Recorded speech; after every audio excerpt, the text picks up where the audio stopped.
tayo ngayon sa Ayala Avenue. So, first time ko tulak po dito. So, napakasarap na lang tulak po dito. Madaming tinatakbo. So, kasama ko nga pala yung mga music runners dito. Bali pagkulang ang tulak po.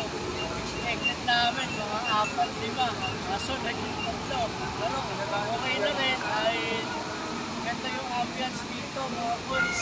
Kaya kung may pagkakataon ngayon, every Sunday po dito sa Ayala Avenue. Mapapatakbo kayo. Dahil isa na, marami yung makakasabay ng mga personality. Then, mga iba't ibang runner.